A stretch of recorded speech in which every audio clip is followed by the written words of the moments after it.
غزہ جنگ بندی کے لیے زبردست پیش رفت کر رہے ہیں۔ حماس ان چیزوں سے اتفاق کر رہی ہے جو بہت اہم ہیں۔ معاہدہ جلد طے پانے کی توقع ہے۔ امریکی صدر پر امید۔ وائٹ ہاؤس میں بات کرتے ہوئے تک کہا کہ تمام ممالک نے غزہ امن منصوبے کا خیر مقدم کیا۔ نیتن یاہو سے یرغمالیوں کی ڈیل پر منفی رویے سے باز رہنے کی خبروں کی تردید۔ پاکستان اور بھارت کے درمیان جنگ رکوانے کا پھر سے تذکرہ۔ کہا کہ جنگ میں 7 طیارے گرائے گئے، تجارت اور ٹیرف سے 7 جنگیں رکوائیں۔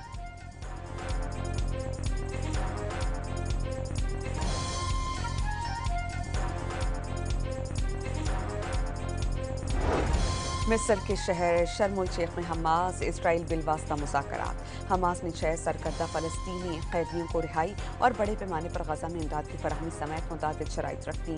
مذاکرات میں ثالث ممالک کے نمائندگان کی شرکت۔ ٹرمپ میں یرغمالیوں کی جلد سے جلد رہائی چاہتے ہیں تاکہ اگلے مرحلے کی طرف بڑھا جا سکے۔ ترجمان وائٹ ہاؤس کیرولائن لیوٹ کا رد عمل۔ غزہ میں اسرائیل کے ہاتھوں فلسطینیوں کی نسل کشی کے 2 سال مکمل۔ اسرائیل نے دنیا کے مہلک ترین بموں کی بارش کر کے شہر کو کھنڈر بنایا۔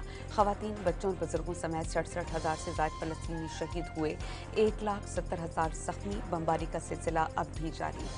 روسی صدر اور اسرائیلی وزیر اعظم کے درمیان ٹیلی فون پر رابطہ۔ غزہ امن منصوبے سمیت خطے کی صورتحال پر تبادلہ خیال۔ ایرانی جوہری پروگرام کا بات چیت سے حل نکالنے کی ضرورت پر زور۔ پیوٹن اور نیتن یاہو کا شام میں مزید استحکام پر اتفاق۔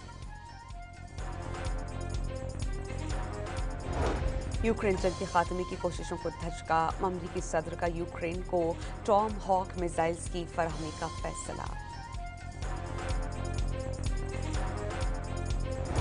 بے لگام اسرائیلی فورسز ایک بار پھر شام میں گھس گئیں۔ القنیطرہ میں عارضی چیک پوسٹ قائم۔ علاقے میں دھوئیں کے بم پھینکے گئے اور دیہی علاقے سے کسان بے دخل کر دیے گئے۔ سویڈش ماحولیاتی کارکن گریٹا تھنبرگ کو امریکی صدر ڈونلڈ ٹرمپ کے مقابلے میں نوبیل امن انعام کے لیے مضبوط امیدوار بن گئی۔ گریٹا غزہ کے لیے امداد لے جانے والے فلوٹیلا کا حصہ تھیں۔ 26ویں آئینی ترمیم کے خلاف سپریم کورٹ میں درخواستوں پر سماعت آج ہوگی۔ جسٹس امین الدین خان کی سربراہی میں 8 رکنی آئینی بینچ سماعت کرے گا۔ گزشتہ سماعت پر فل کورٹ بینچ بنانے کی استدعا کی گئی تھی۔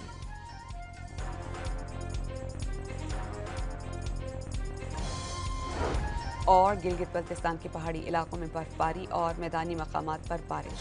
سب سے زیادہ برف باری استور، بابو سر ٹاپ، خنجراب ٹاپ اور بالائی علاقوں میں ہوئی، سردی میں اضافہ۔